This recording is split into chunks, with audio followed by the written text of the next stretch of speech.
વાલા વિદ્યાર્થી મિત્રો, આજના દિવસમાં આપણે આપણી ગૌરવશાળી જે કંઈ સંસ્કૃતિ છે એના વિશે થોડી વાતો કરવાની છે. આમ જોઈએ તો દરેક મનુષ્યની એક પ્રકૃતિ હોય છે અને આ પ્રકૃતિ છે એ ઈશ્વરદત્ત હોય, પરંતુ આ પ્રકૃતિથી ઉપર ઉઠવું, જેમ જેમ માણસ છે એ પોતાની પ્રકૃતિથી ઉપર ઉઠતો જાય તેમ તેમ એની સંસ્કૃતિ છે એ ઘડાતી જાય. ઘણા બધા માણસો એવા પણ હોય કે એ પોતાની જે પ્રકૃતિ છે એનાથી નીચે પડતા છે. જ્યારે માણસ પ્રકૃતિથી નીચે પડે ત્યારે એના જીવનમાં વિકૃતિની શરૂઆત થાય. એટલે આમ જોઈએ તો પ્રકૃતિ છે એ નોર્મલ છે. દરેક માણસને ભૂખ લાગે અથવા તો દરેક જીવજંતુ છે એને ભૂખ લાગે. ભૂખ લાગવી એ પ્રકૃતિ છે, કુદરતી ક્રમ છે. પરંતુ દરેક મનુષ્યએ આ જે પ્રકૃતિ છે એનાથી કેવી રીતના એ ઉપર ઉઠે. માનો કે આપણે કોઈ ઉપવાસ કર્યો હોય, કોઈ વ્રત હોય, ત્યારે ગમે એવી ભૂખ લાગે છતાંય આપણે જમતા નથી, કારણ કે એ આપણી સંસ્કૃતિ છે, એ આપણી સભ્યતા છે. એટલે દરેક મનુષ્ય મહેનત કરે, પોતાની મહેનતનું જ ખાય, આને સંસ્કૃતિ કહેવાય. પણ ઘણા બધા માણસો એવા હોય કે પોતાને મહેનત કરવી નથી, અન્યની મહેનતનું પડાવીને ખાઈ જવું, આ વિકૃતિ છે. એટલે સરસ મજાનું એક નિબંધ છે વિનોબા ભાવે રચિત ભારતીય સંસ્કૃતિની સિદ્ધિઓ. આ દુનિયા ઉપરના તમામ જે કંઈ દેશો છે એ દેશોની તુલના જ્યારે ભારતીય સંસ્કૃતિ તરફ કરવામાં આવે, આપણી સંસ્કૃતિ સાથે એની તુલના થાય તો આપણી સંસ્કૃતિ છે એ અદ્વિતીય છે, અજોડ છે. આવી મહામૂલી છે કે સંસ્કૃતિ આપણે વિકસાવેલી છે. એની અંદર અનેક સંતો, મહંતો, મહાનુભાવોનો ફાળો છે, જેની આપણને આવી સંસ્કૃતિનો વારસો છે આપેલો છે. પરંતુ મનુષ્ય જીવનમાં જે કંઈ સંસ્કૃતિનું કે સંસ્કારનું જે ઘડતર થાય એની અંદર પાશ્ચાત્ય સંસ્કૃતિનો ફાળો પણ વિશેષ છે. અત્યારના સમયનો માનવી, 21મી સદીનો માણસ વિદેશી સંસ્કૃતિનું અનુકરણ કરે એની ના નહીં, પણ એમાંથી જે સારી વસ્તુ હોય એ જ એને લેવી જોઈએ. જો નબળી વસ્તુ લેવા જાય, અર્થાત કે વિદેશની વિકૃતિ છે એ જો આપણા યુવાધનની અંદર આવશે, તમારા અને અમારા અંદર આવશે, તો આપણી સંસ્કૃતિનું પતન થશે. એટલે માણસની અંદર સારાનો વિવેક હોવો જોઈએ. વિદેશની અંદર સારી વસ્તુ છે, ટેકનોલોજીની અંદર એ લોકોએ હરણફાળ મૂકેલી છે, તો સારી વસ્તુ સ્વીકાર કરો. એવી જ રીતે આપણી સંસ્કૃતિમાં કોઈ બત્તી હોય, કોઈ વિકૃતિ હોય, જેને માણસ સંસ્કૃતિ માની બેઠેલા હોય, તો એ વિકૃતિનો ત્યાગ પણ કરવો છે. પહેલાના સમયની અંદર આપણા સમાજમાં એ સતી પ્રથા, દીકરીને દૂધ પીતી કરવી, આવા અનેક વિકૃતિઓ જેને રૂઢિ કે પરંપરાના નામે સમાજ સાથે જોડી દીધેલી હતી, જેનો આપણે ત્યાગ કરી ચૂક્યા છીએ. આવી જ જે કંઈ વિકૃતિ છે એનો ત્યાગ કરવાથી સંસ્કૃતિનું ઘડતર થાય. પ્રકૃતિ ઈશ્વરદત્ત છે, એની અંદર કોઈ ફેરફાર થવાનો જ નથી. આપણે કહીએ ને કૂતરાની પૂંછડી ક્યારેય સીધી નથી. એટલે જે માણસની પ્રકૃતિ હોય એની અંદર ફેરફાર ન કરી શકીએ, પણ પ્રકૃતિથી ઉપર ઉઠી શકીએ. ધીરે ધીરે માણસ ધારે તો એની અંદર સુધારો કરી શકે. આ પ્રકારની એક વાત વિનોબા ભાવે રચિત ભારતીય સંસ્કૃતિની સિદ્ધિઓ નિબંધ છે. આજના દિવસમાં આપણે જોવાનું, વધારે સમય ન લેતા અક્ષરશઃ નિબંધની જ આપણે ચર્ચા કરીએ તો પ્રકૃતિ એટલે સહજ સ્વભાવ. સ્વભાવગત દરેક માણસ અલગ અલગ હોવાના. હું તમને એક ઉદાહરણ આપું નાનું. માનો કે આપણામાંથી 90% માણસો, 90% આપણે રસ્તા ઉપર હાલ્યા જઈએ અને કોઈ વ્યક્તિ છે એનું પર્સ અથવા તો કોઈ વસ્તુ નીચે પડી જાય, તો આપણે એવું કરવાના, એ ભાઈને, એ વ્યક્તિને રોકવાના, કે ભાઈ તમારી વસ્તુ પડી ગઈ, એને આપી દેવાની.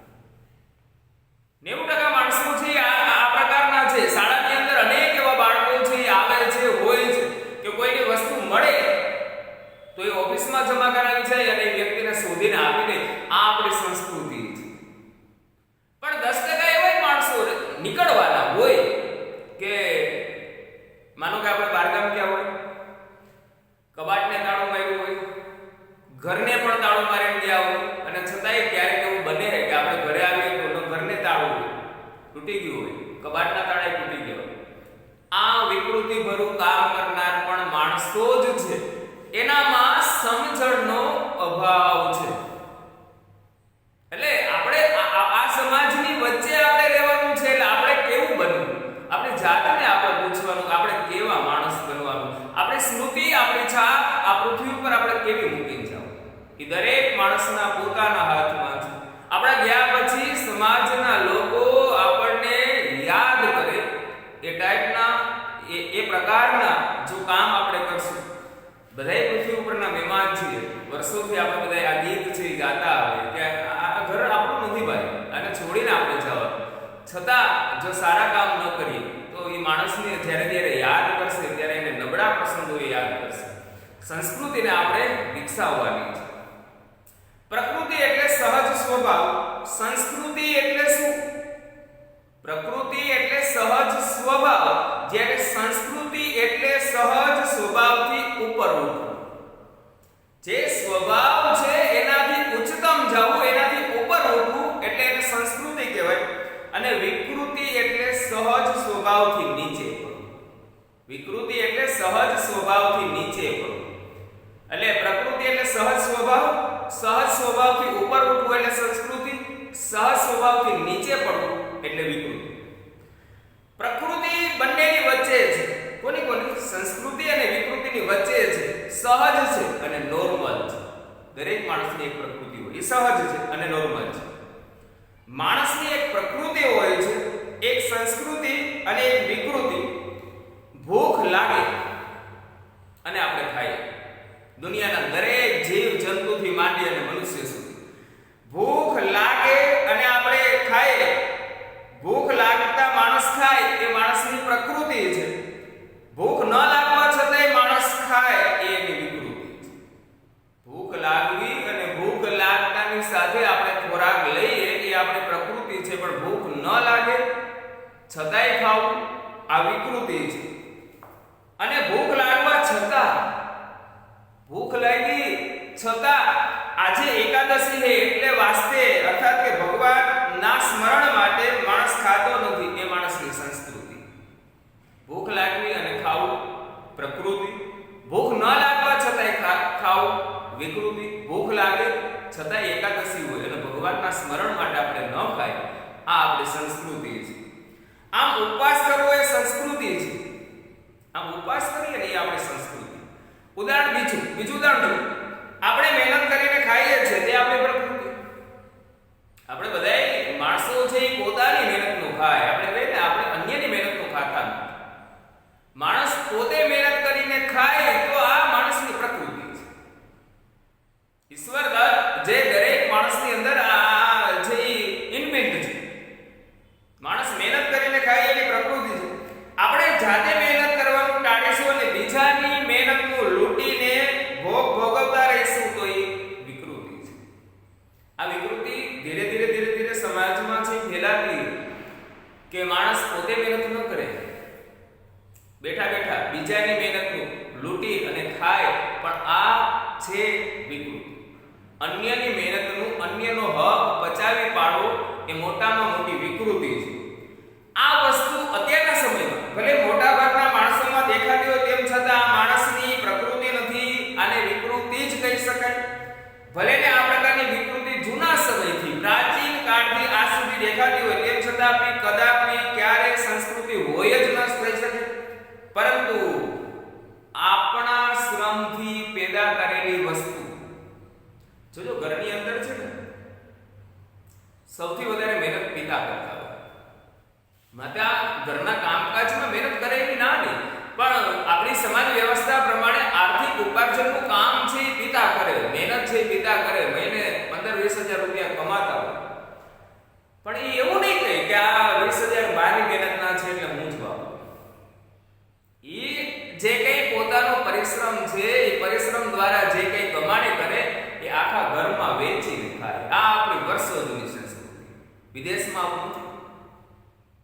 આપણે બધા જે સંસ્કૃતિની પાછળ દોડ મૂકીને બેઠેલા છે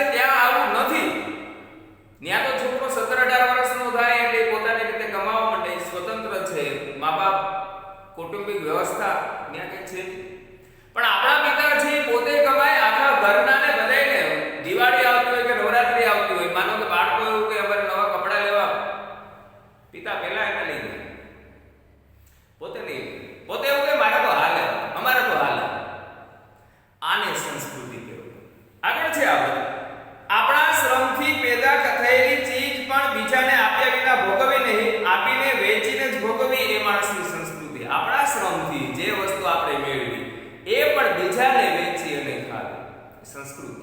નિશાળની અંદર ભણતા બાળકો, તમે લંચ બોક્સ લઈ આવો, લગભગ બાળકો છે એકલા ખાતા નથી. આજુબાજુમાં સંપીને જે કોઈ એના મિત્રો, એની બેનપણી હોય એની સાથે શેર કરે, બધાય ભેગા બેસીને ખાય.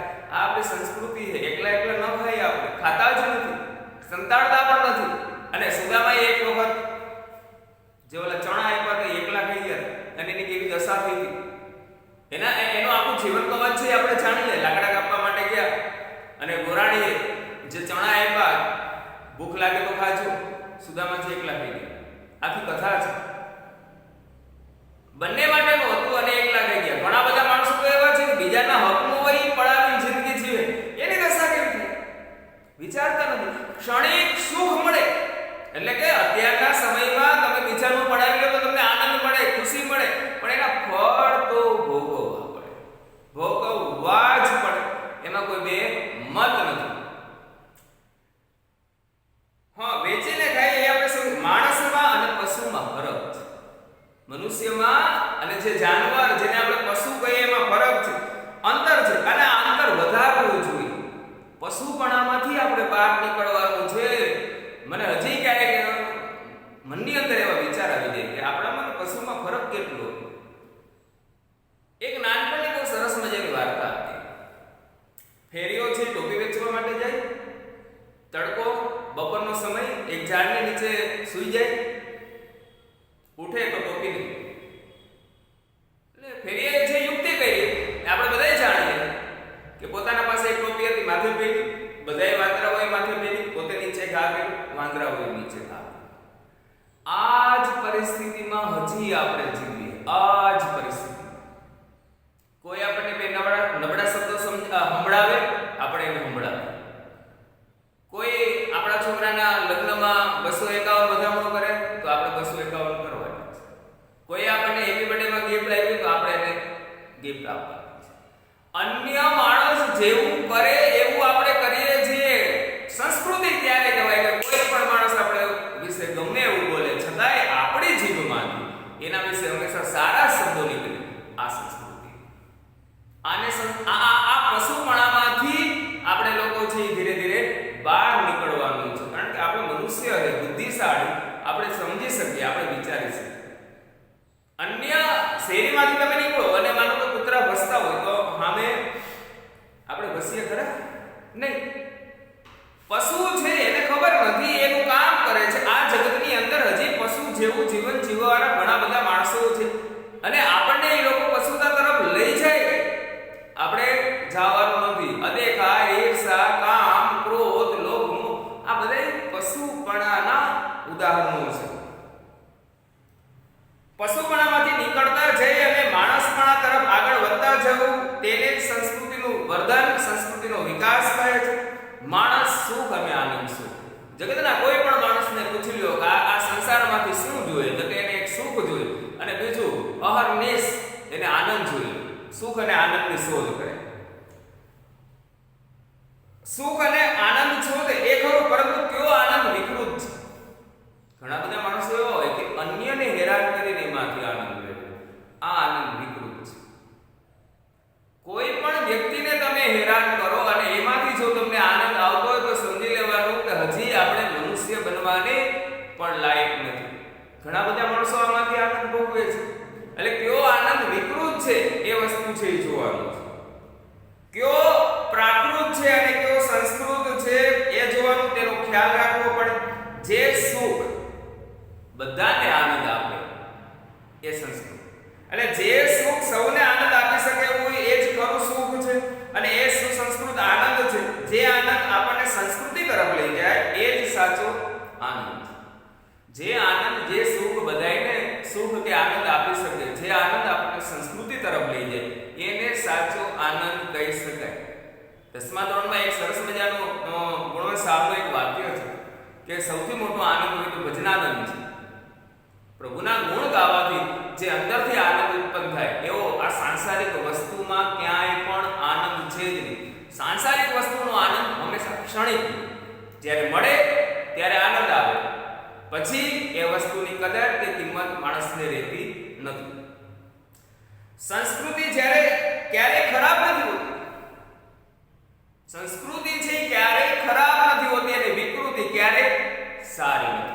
છે આ. સંસ્કૃતિ ક્યારેય ખરાબ નથી હોતી અને વિકૃતિ ખરાબ જ હોય છે અને પ્રકૃતિને આપણે ન ખરાબ કહી શકીએ કે ન સારી. પ્રકૃતિ ખરાબ પણ નથી અને પ્રકૃતિ સારી પણ નથી. એના માટેનું સરસ ઉદાહરણ છે આગળ. તે જેવી છે તેવી જ છે. કાગડો કાળો છે. કાગડો કાળો છે તો એની પ્રકૃતિ છે, એના હિસાબે એને ખરાબ ન કહી શકીએ. કાળો છે એને આપણે ખરાબ ન કહી શકીએ કેમ કે એની પ્રકૃતિ છે. અને બગલો છે એ સફેદ છે તો એને સારો ન કહી શકીએ. બગલો સફેદ છે પણ એટલા માત્રથી આપણે એને સારો ન કહી શકીએ કેમ કે એ પણ એની પ્રકૃતિ છે. પ્રકૃતિથી ઉપર ઉઠીને આગળ વધવું એ જ સંસ્કૃતિ છે. ઘણી વખત આપણે વિકૃતિને પણ સંસ્કૃતિ માની લેવાની ભૂલ કરી બેસીએ છીએ. અત્યારનું યુવાધન જેને સભ્યતા કે સ્ટેટસ માને એની અંદર યુવાધનને ખાસ જોવાનું એ છે કે વિકૃતિ તો નથી. તમે જેને સ્ટેટસ સમજી અને જેને ફોલો કરો અથવા તો એના જેવું જીવન તમે જીવવા માંગો છો એ ખરેખર વિકૃતિ તો નથી. આ વસ્તુ ખાસ જોવાની છે. એટલે ઘણી વખત આપણે વિકૃતિને પણ સંસ્કૃતિ માની લેવાની ભૂલ કરી બેસીએ છીએ. એટલે આ બાબતમાં બધાએ એકદમ જાગૃત સાવધ રહેવાની જરૂર છે. આજે વિદેશના પશ્ચિમના લોકો અને હું કાયમ કહું કે જે લોકો પશ્ચિમ તરફ આકર્ષણ સૂર્ય છે ને સૂર્ય એ જ્યારે પશ્ચિમમાં જાય ત્યારે આથમી મનુષ્યના જીવનનું પણ આ જ છે. જે ઘેલછા લઈને આપણે બેઠા જે ઉત્તમ સંસ્કૃતિના વારસદાર આપણે છે એ સંસ્કૃતિ કરતા આપણે પરાય સંસ્કૃતિ તરફ દોરવાના ખેંચાણા એ વિનાશક છે. એના તરફ જે માણસ દોટ મૂકે એ વિનાશક. એમાંથી સારી વસ્તુ એની નામ નથી. અન્ય સંસ્કૃતિમાં સારું છે એને સ્વીકારો, સહર્ષ સ્વીકારો. ઇવન આપણી સંસ્કૃતિની અંદર જે નબળી વસ્તુ છે એને ત્યાગ કરી દો, પણ એમના આંધળું અનુકરણ કરવાનું નથી. સારા સારનો વિવેક આપણે કેળવવો જ પડશે. આજે પશ્ચિમના લોકો વિજ્ઞાનમાં ઘણા આગળ વધ્યા.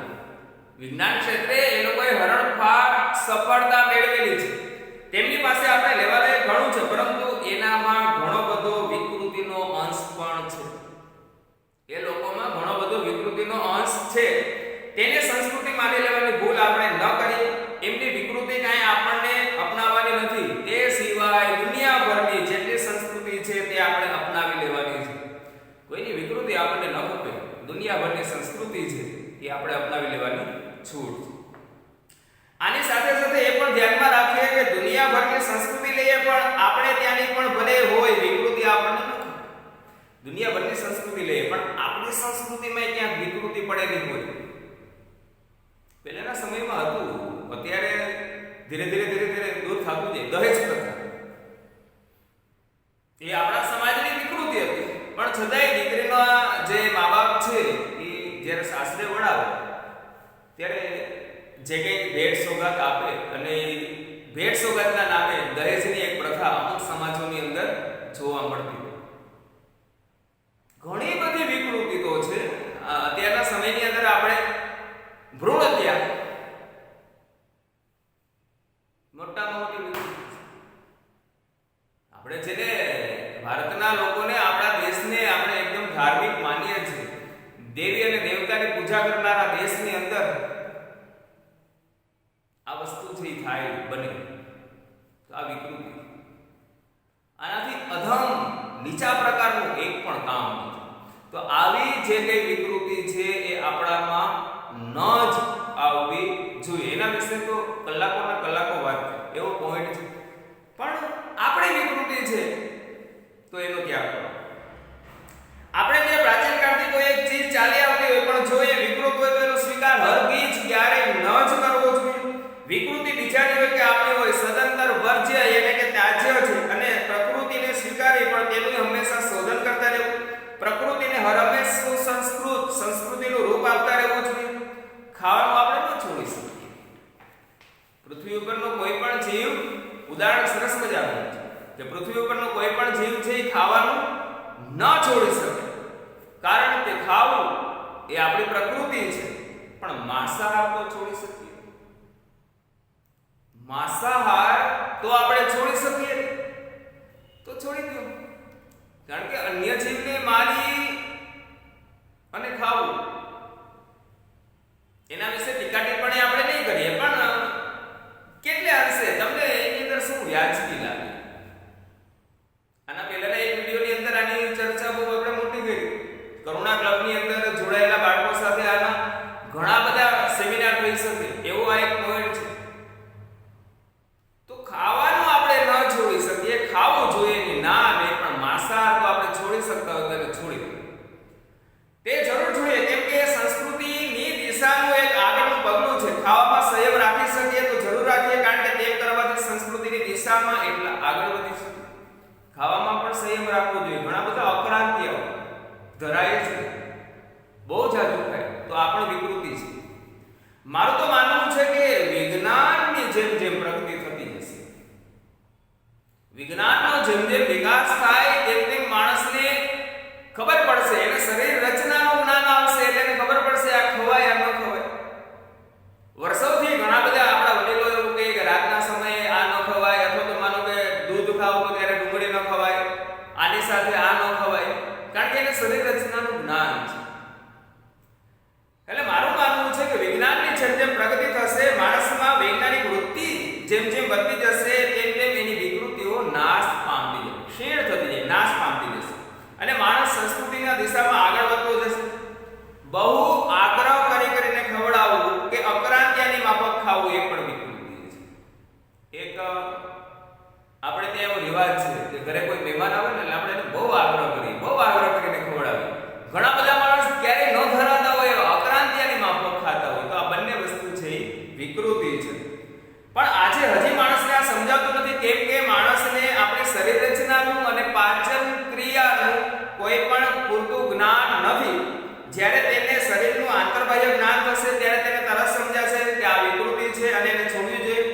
માણસ કાયમ સંસ્કૃતિ અને વિકૃતિનું પૃથ્થકરણ કરતો રહેશે, વિશ્લેષણ કરતો રહેશે અને પ્રયોગો કરતો રહેશે, અને પોતાને સાચી દિશામાં આગળ વધારતો રહેશે. એટલે વિજ્ઞાનનો જેમ જેમ વિકાસ થશે તેમ તેમ માણસની અંદર જે વિકૃતિ છે એ વિકૃતિ નાશ પામતી જશે. આવું ભારતના આપણા દેશની અંદર થયેલું છે, કારણ કે આપણા દેશમાં પ્રયોગ બહુ ચાલ્યા છે. આવું આપણા દેશની અંદર થયેલું છે. અહીં હજારો વર્ષથી માણસ જાતના પ્રયોગો કરતો રહ્યો, અને તેમાંથી આપણે જેને ભારતીય સંસ્કૃતિ કહીએ, સંસ્કૃતિનો વિકાસ પ્રયોગોમાંથી આપણે જે જાતના પ્રયોગો કરેલા છે એમાંથી જ આપણી સંસ્કૃતિનો વિકાસ થયો. આપણી સંસ્કૃતિની ભારતીય સંસ્કૃતિ કેવી છે? એક માર્કમાં પૂછાય તો ભારતીય સંસ્કૃતિ પ્રયોગશીલ છે.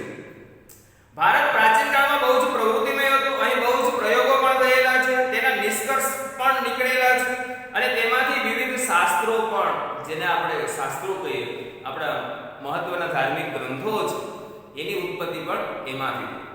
વિવિધ શાસ્ત્રો પણ ઊભા થયા, તેમાં આધ્યાત્મિક દ્રષ્ટિ મુખ્ય હતી.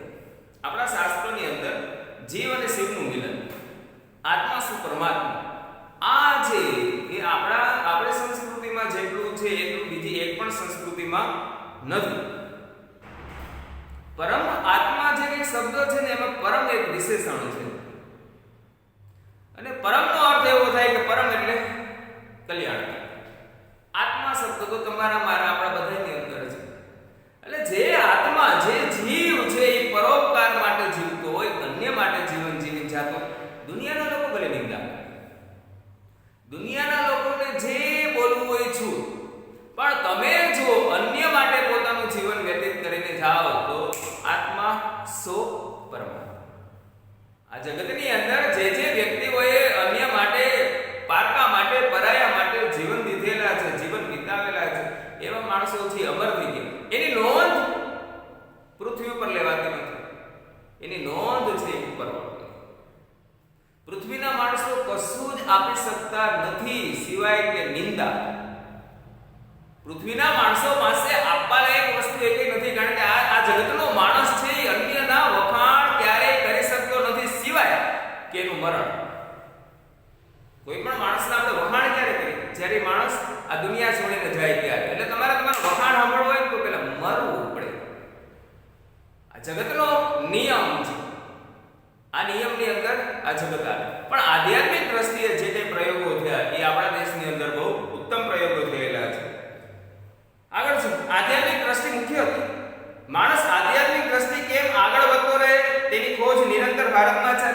આવી બધી યોજનાઓ આપણા પૂર્વજોએ અનેક પ્રયોગો કરીને ઘડી અને આપણે એ બહુ મોટો વારસો છે એ આપતા ગયા. આપણા પૂર્વજો છે એ આપણને વારસો આપીને ગયા. ભારત માટે એમ કહેવાય કે આ એક મોટો અને સંપન્ન દેશ છે. અહીં સુંદર સુંદર સેંકડો નદીઓ વહે છે અને હિમાલય જેવો અદ્ભુત પહાડ છે. આપણો દેશ ભારે સુજળ અને સુફળ પણ છે, પણ આપણા કરતાં વધારે સુજળ અને સુફળ દેશો દુનિયામાં હયાત છે, મોજૂદ છે. એટલે આને આપણી બહુ વિશેષતા ન કહેવાય. હા, આપણે એવો દાવો જરૂર કરી શકીએ કે અહીં ભારત દેશમાં જે વિચાર સંપદા છે, એવી વિચાર સંપદા દુનિયાના એક પણ દેશ પાસે નથી. વિચાર સંપદા એટલે વિચારો રૂપી મૂડી. અને વિદ્યાર્થી મિત્રો, મનુષ્યનું જીવન એના વિચારો પર. તમારા જે વિચાર છે એ કેટલા નિર્મળ છે, કેટલા પવિત્ર છે અને કેટલા મજબૂત છે, એના ઉપરથી નક્કી થાય કે તમે જીવનમાં કેટલા સુખી થશો. એટલે વિચાર હંમેશા છે ને એ બળવાન વિચાર છે રાખવા જોઈએ. એટલે સારા વિચાર રાખવો જોઈએ. જીવનમાં ક્યારેય દુઃખી નહીં થાવ. અન્યનું ભલું કરવાની લાગણી રાખો. તમે તમારા વિચાર થકી જ, માણસ વિચારથી જ રંગ અને રાજા છે. ઝૂંપડીની અંદર રહેતો માણસ પણ એમ વિચારે કે આપણે રાજા, એટલે એને એક પણ જાતનું દુઃખ નથી. અને મહેલમાં રહેતા માણસને અઢળક કંટાળાવાળી જિંદગી હોય છે, અઢળક જાતની ચિંતાઓ. સુખ જે વસ્તુમાં નથી, વિચારમાં છે. એટલે આપણા પાસે જે વિચાર સંપદા છે, એ વિચાર સંપદા આવી દુનિયામાં એક પણ દેશમાં નથી, અદ્વિતીય છે, એવું વિનોબા ભાવે કહે છે. વિચાર સંપદા આપણને મળી તે અત્યંત અદ્વિતીય છે. હા, હું કોઈ પણ અભિમાનથી નથી કહેતો. જો હું બીજા દેશમાં જન્મો તો પણ નિષ્પક્ષપણે અને તટસ્થતાથી ભારત વિશે આવું જ કહેત કે ભારતનો વિચાર વૈભવ છે એ ખરેખર અદ્વિતીય છે. આવો વિચાર વૈભવ દુનિયામાં એક પણ જગ્યાએ ન જોવા મળે. મહાભારત રામાયણ કાળથી તમે જોતા આવો તો વિચારસરણી જ છે, બીજું કાંઈ નથી. રામને 14 વર્ષનો વનવાસ, વસ્તુ એક જ માંગેલી છે, પણ પત્ની ધર્મ એવું કહે કે મારે જવું પડે. અને સીતા માતાજી યારે તૈયાર થઈ ગઈ. સીતા માતાજી યારે તૈયાર થઈ કે ના ને પત્ની ધર્મ, પણ લક્ષ્મણ તો કે નાના ભાઈનો ધર્મ, જવું પડે. આ વિચારનો વૈભવ દુનિયાની એક પણ સંસ્કૃતિમાં નથી. આ અમર વસ્તુ.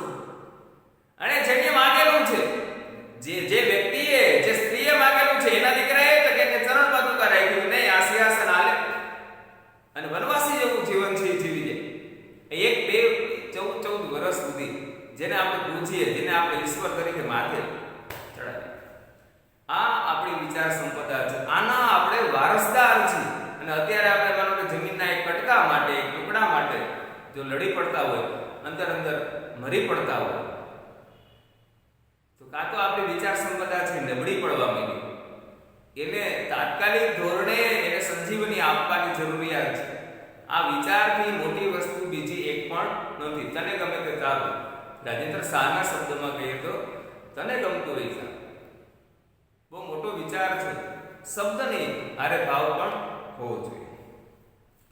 ભારતમાં વૈદિક ઋષિઓથી લઈને આજ સુધી શબ્દની પણ એક અખંડ પરંપરા છે, ચાલી આવી છે. દુનિયામાં બીજા કોઈ દેશ એવો નથી જ્યાંની ભાષામાં 10,000 વર્ષ જૂના, 10,000 વર્ષોથી એના એ શબ્દ છે ચાલી આવતા હોય. ભારતમાં શબ્દનું જેટલા ઊંડાણથી ચિંતન થયેલું છે તેટલું બીજે ક્યાંય અન્ય દેશમાં થયું જ નથી. ભારતે પોતાના પુરાણા શબ્દોને તોડ્યા નથી, નવા જરૂર બનાવેલા છે. સાથે જૂના શબ્દોમાં નવા અર્થ નાખીને તેનો વિકાસ પણ કરેલો છે.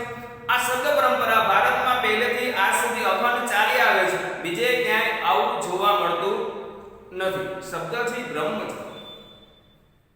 આપણે બધાએ કહીએ શબ્દ આ અનંત કોટીની અંદર ફરતો રહે છે.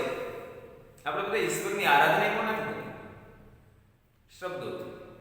પ્રાર્થના કરીએ કે ભગવાનના નામ લઈએ કે મંત્ર બોલીએ, એ શબ્દો જ અને શબ્દોની તાકાત છે. ઈશ્વર જે આ 14 બ્રહ્માંડનો ધણી છે, એને આપણા જે શબ્દોથી બોલાયેલી જે કઈ પ્રાર્થના છે એ સાંભળે છે. અને એ પ્રાર્થનાથી ઈશ્વર છે એ આ પૃથ્વી લોકના જે કઈ મનુષ્ય છે, કીડીને કોણ અને હાથીને મોણ, પૂરું કોણ પાડે? ઉપરવાળો. આ શબ્દની જે કઈ શક્તિ છે એ 10,000 વર્ષ જૂના જે કઈ શબ્દો છે આપણે વાંચવા નવા શબ્દો છે ઉમેરા, જૂના શબ્દોમાં નવા અર્થ ઉમેરીને પણ આપણે સાચવેલા છે. યાસ્કાચાર્ય તો કહ્યું આપણે સનાતન છતાં નિત્ય નૂતન સંસ્કૃતિ છે. આપણી ભીતર એક અખંડ તંતુ કાયમ છે. આપણી અંદર એક એવો તંતુ છે જે કાયમ છે. વર્ષો જૂના કોઈ વ્યક્તિ આ પૃથ્વી ઉપર આવે, આપણને જોવે એટલે એને આપણો પહેરવેશ જુદો લાગે, પણ છતાંય આપણી અંદર એવું કંઈક તત્વ પડ્યું ને, એ જોઈને કહી દે કે આ મારા બાળકો છે, મારી સંસ્કૃતિનો માણસ છે, આપણો માણસ છે. આપણી ભીતર એક તંતુ કાયમ છે. પુરાણા જમાનાના કોઈ ઋષિ, જૂના કાળના કોઈ ઋષિ આજે આવે તો એને આપણો બાહ્ય વેશ, પહેરવેશ ભલે જુદો દેખાય, પણ એને આપણામાં એવું કંઈક અવશ્ય દેખાશે જેને લઈને કહી ઉઠશે કે આ મારા જ બાળકો છે. પુરાણા કાળના કોઈ ઋષિ આજે આ દેશમાં, આ ધરતી ઉપર આવે તો એને આપણો બાહ્ય વેશ જુદો લાગશે, છતાંય એને આપણી અંદર એવું કંઈક દેખાશે કે જોઈને કહી દેશે કે આ મારા જ બાળકો છે. આપણી ભીતર કંઈક શાશ્વત એટલે કે કાયમ સ્નિગ્ધ અને કોમળ, ચવળ, કઠોળ અને જીતરવાળી વસ્તુ છે જે બદલાતી નથી. આ આપણું એક અનોખું બળ છે. આપણી જીવન જીવવાની જે રીત છે, આપણી જે સંસ્કારિતા છે, એને આપણે સાચવીને બેઠા, એ જ આપણું મોટું બળ છે. હજારો વર્ષોનો આપણો પુરાતન દેશ છે. જ્યારે બીજા દેશોના ઇતિહાસનો આરંભ પણ નહોતો થયો ત્યારે આપણા પૂર્વજો ગૌરવ શિખર ઉપર જઈને પહોંચી ગયા હતા. અનેક પરિવર્તન આવ્યા છતાં એની પરંપરા અટૂટ રહી, જે પ્રાચીનતમ કાળ સાથે આપણને જોડી રાખે છે. સ્થળ કાળના ભેદો છતાં એ એકતાનું દર્શન. આપણા દેશમાં જે એકતા છે, સ્થળ કાળના ભેદ, જગ્યાનો, સમયનો ભેદ છે, પણ છતાંય આપણી અંદર એકતા છે. ભારતવાસી હોવું, ભારત માતાના સંતાન હોવું, એ વાતનું આપણને બધાને ગૌરવ છે. આપણા જે કવિઓ થઈ ગયા એને પણ ક્યારે પોતાના મુલકના હોય, પોતાના પ્રદેશના ગુણગાન ગાયા હોય એની ના નહીં, પણ એને હંમેશા ગૌરવ એ વાતનું છે કે પોતે ભારત માતાનું સંતાન છે.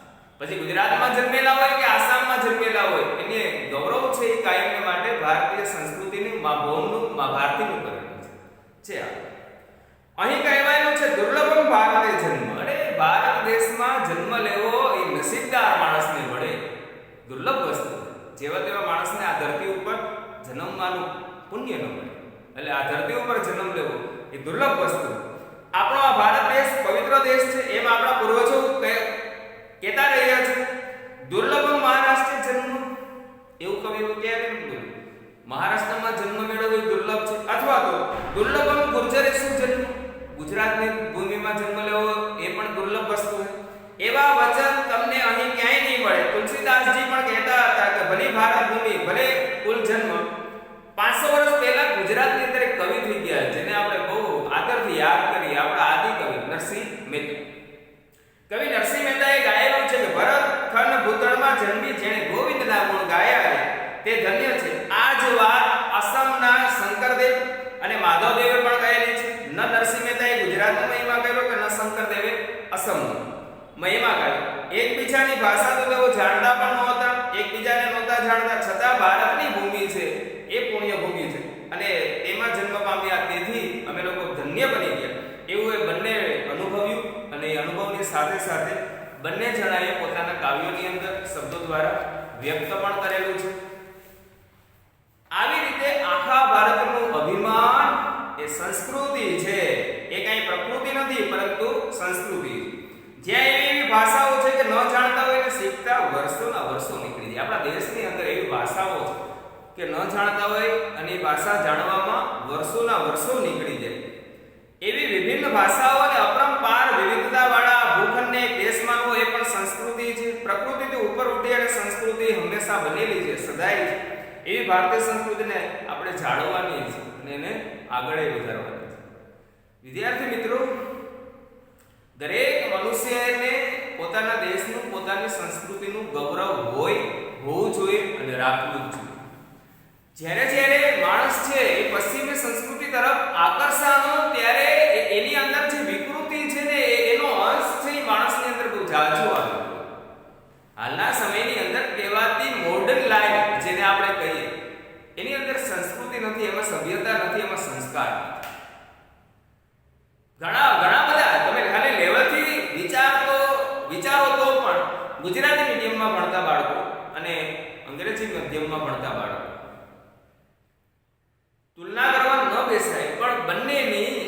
જે કઈ લાઈફસ્ટાઈલ છે, જીવન જીવવાની રીતભાત છે, એ તમે જોઈ લો. એટલે તમને ખબર પડશે કે એને સંસ્કૃતિ કહેવાય કે સંસ્કૃતિને ટકાવનારા પરિબળો. એક ગામડા ગામના પાદરની અંદર એક માં છે, એ પાણી ભરવા જાય. ગામડું ગામ છે, ગામના પાદરમાં કૂવો, એક બેન છે એ પાણી ભરવા માટે ગયા, કૂવાની અંદર દોરડું નાખીને પાણીનો હાંડો સીંચે. ન્યાય બીજા બેન આવ્યા, એ બેન પણ કૂવાની અંદર હાંડો નાખીને પાણી છે એ સીંચતા હતા. ત્યાંથી એક છોકરો નીકળે, એટલે ઓલા ઇંગ્લિશ ઓલા બેન જે સીંચતા હતા એને કીધું, જો બેન કાંતો જો મારો દીકરો જાય ઇંગ્લિશ મીડિયમમાં ભણે, ઇંગ્લિશ મીડિયમમાં ભણે, જો મારો દીકરો. એ છોકરાએ એની માતાના સામે જોયું નહીં. 5 મિનિટ થઈ એટલે બીજો છોકરો નીકળ્યો, એટલે ઓલા બીજા બેન સીખતા હતા એને કીધું, સામું જોયું. એ છોકરો છે ત્યાં આવે, માં પાણી હીચતી હતી, છોકરાએ પાણી હીચી દીધું. હીચી અને ખંભે હાંડો મૂક્યો ને એક હાથમાં ગાગર, કીધું હાથમાં ઘરે. એટલે ઓલી માએ તરત કીધું, બેન આ મારો દીકરો છે, એ ગુજરાતી મીડિયમમાં ભણે. આ પરિસ્થિતિ આપણે માધ્યમની ક્યારેય ટીકા ન કરતા, ભણાય એની ના, પણ ભણવાથી સંસ્કાર કે સંસ્કૃતિ બગડવી ન છે. માતા પિતા છે એ હંમેશા સર આંખો ઉપર છે, વંદનીય છે. આ વસ્તુ છે એ આપણે સંસ્કૃતિ આપેલી છે. માતૃદેવો ભવ પિતૃદેવો ભવ ની સંસ્કૃતિમાં આપણે જન્મેલા છે. આ વારસો જો આપણામાં આવશે તો જ આપણા સંતાનોની અંદર પણ આવવાનો છે. કુવામાં હોય તો જવાડામાં આવે. આ સંસ્કૃતિને આપણે ટકાવવાની છે. જેટલો આદર આપણે આપશું એટલો જ આદર આપણને મળવાનો છે. બસ વિશેષ કાંઈ નહીં, પણ આપણા જીવનની અંદર શું કરવું એના કરતાં પણ અગત્યનું એ છે કે આપણા માટે શું યોગ્ય છે. આડે રસ્તે તો આપણે નથી જતા, આપણે અંદર વિકૃતિ તો ઘર નથી કરી જતી. આ દરેક માણસે પોતાના ભાણાની માખી પોતાને ઉડાડવાની જ છે. જ્યારે મળશું ત્યારે પ્રશ્નના જવાબની ચર્ચા કરશું. અસ્તુ. જય